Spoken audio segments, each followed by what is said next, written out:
Hello, welcome back to Voice of Mzansi. Today's report shines a spotlight on a story that's getting serious attention. Operation Dudula has intensified its campaign by enforcing Section 17 of the Immigration Act, and it's prompted strong pushback from the South African Human Rights Commission. Make sure you stay with us till the end so you can hear exactly where this information comes from and verify it for yourself. And if you haven't yet, please subscribe so you don't miss news that matters to real South Africans. In the past week, activists affiliated with Operation Dudula have been seen conducting on-the-spot immigration checks in public spaces, not just at borders, but on street corners, taxi ranks, and downtown sidewalks. Citing Section 17 of the Immigration Act, they are asking people to produce identification or proof of legal status.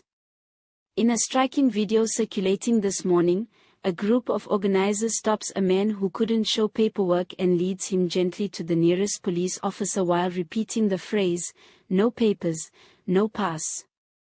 The group claims this is a proactive way to reduce crime, protect citizen jobs, and stop undocumented individuals from taking advantage of public services.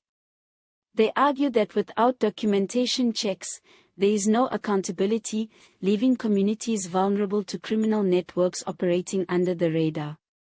The campaign, they say, is peaceful and legally grounded because Section 17 empowers immigration officers to verify status wherever they have reasonable suspicion. But these actions haven't gone unnoticed by the SAHRC, which yesterday issued a strong objection. The Commission argued that only authorized government bodies, not civic groups, can conduct immigration control, and Section 17 is intended for official officers, not volunteer street patrols.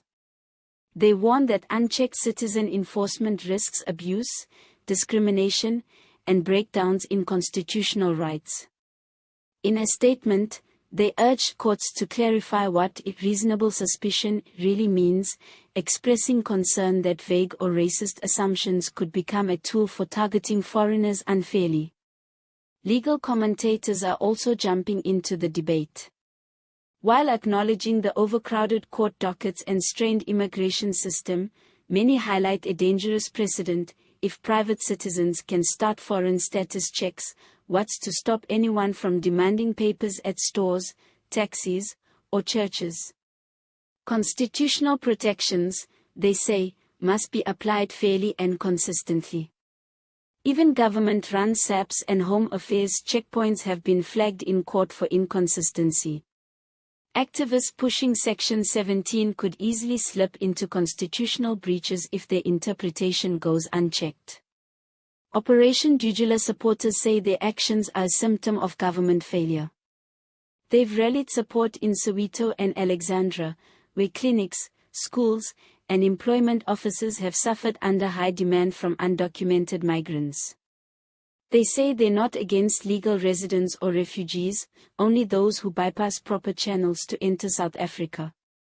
Onlookers in crowds have cheered as checks took place, chanting, "IDs first," and "Our country, our rules."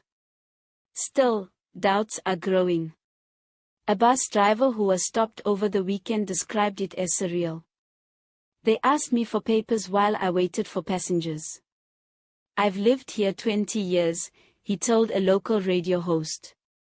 That's when I realized this isn't just about finding illegals, it's about fear. At the same time, the SAHRC is preparing to intervene in court. They want judges to define how Section 17 can be used and make clear limits. If Dudula's methods are deemed illegal, their checks could be shut down nationwide. The Commission also plans meetings